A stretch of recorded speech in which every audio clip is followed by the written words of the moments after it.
Bueno, ¿cómo están? Bueno, vamos a empezar con estado líquido, ¿sí? Y estado líquido lo que vamos a ver es relacionar las fuerzas de interacción intermoleculares, que ya las hemos estado viendo, con las propiedades de los líquidos. Y dentro de las propiedades de los líquidos, lo que vamos a estudiar es presión de vapor,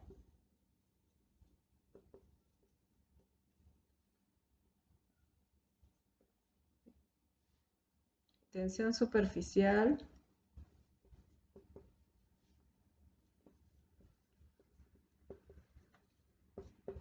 y viscosidad.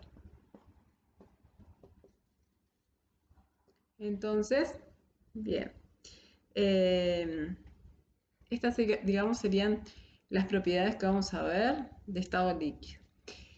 Dentro de presión de vapor, a su vez, vamos a adentrarnos a lo que es el punto de ebullición, porque el punto de ebullición de un líquido se relaciona con la presión de vapor del mismo y la presión externa.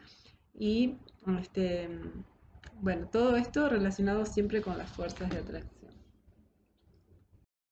Bien, en primer lugar, la presión de vapor de un líquido depende de las fuerzas de atracción, porque ustedes piensen que las partículas, cuando yo tengo un líquido, tengo partículas, y estas partículas van a estar atraídas por una determinada fuerza de atracción intermolecular, que en el estado líquido estas fuerzas de atracción no tienen una geometría definida.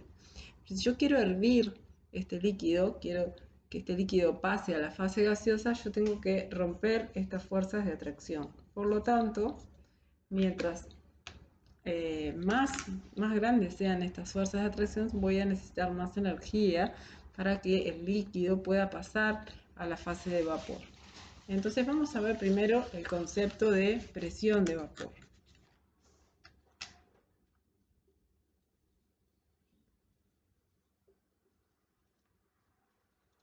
Para definir el concepto de presión de vapor debemos definir que se trata de una propiedad del estado líquido que ejercen todos los líquidos cuando se encuentran en un recipiente cerrado a temperatura constante.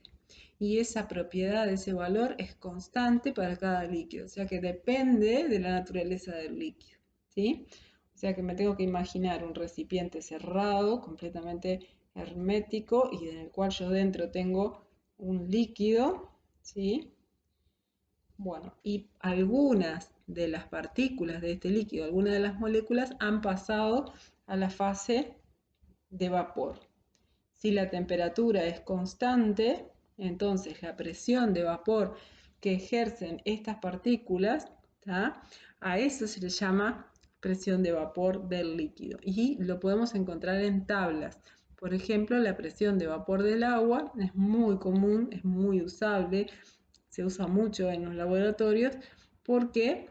Porque no es para nada despreciable. O sea, yo tengo que saber que siempre que tengo agua voy a tener una porción del agua que está en forma de vapor y que ejerce una presión. O sea que presión de vapor, ¿sí?, se define como la presión que ejerce la fase gaseosa de una sustancia sobre la fase líquida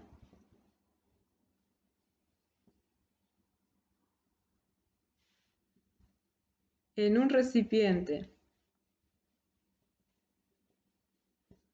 cerrado a temperatura constante. ¿Sí?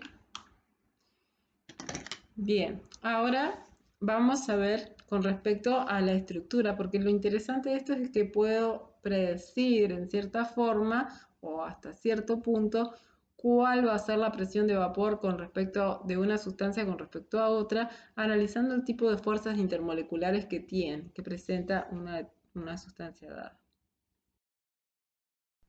Bien, vamos a ver, por ejemplo, yo sé que los factores que afectan la presión de vapor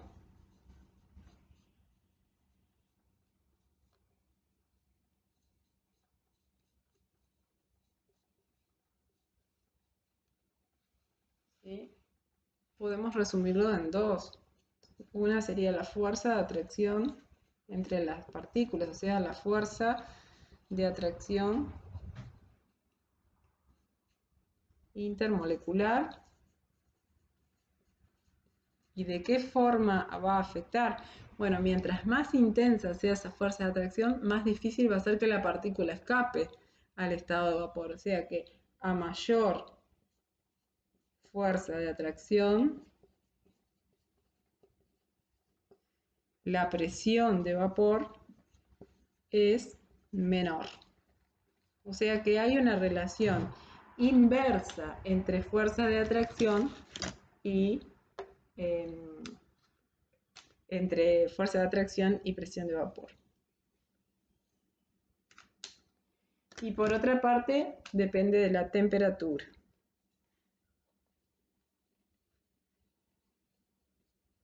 Y acá piensen en lo siguiente, que si nosotros aumentamos la temperatura, aumenta la energía cinética de las partículas, por lo tanto hay un mayor número de partículas que tienen la capacidad de poder escapar a la fase gaseosa. Por lo tanto, un aumento en la temperatura provoca un aumento en la presión de vapor.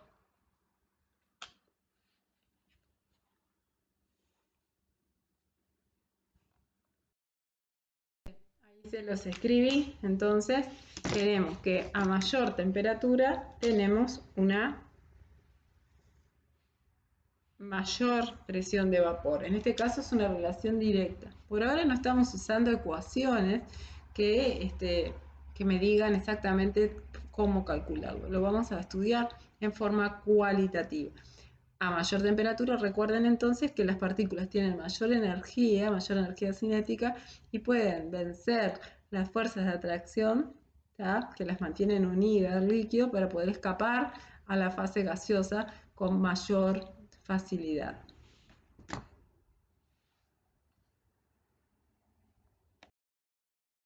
Bueno, entonces si comparamos, por ejemplo, la presión de vapor, ¿sí?, de dos líquidos, ¿ah? Bueno, tengo que hacer referencia a esto que les venía diciendo recién. Por ejemplo, si yo les digo, bueno, ¿qué tiene más presión de vapor? Agua líquida a 20 grados Celsius o agua líquida a 70 grados Celsius. Bueno, en este caso, el factor que predomina es la temperatura, o sea que la presión de vapor de esta muestra va a ser mayor que la presión de vapor de esta. ¿Ah? Esta es la que tiene mayor presión de vapor, porque la temperatura es más grande y por lo tanto se cumple eso que les decía hoy, ¿ah?, que por tener más temperatura las partículas pueden escapar más fácilmente a la fase gaseosa. La temperatura siempre funciona de esa manera y es muy fácil de responder.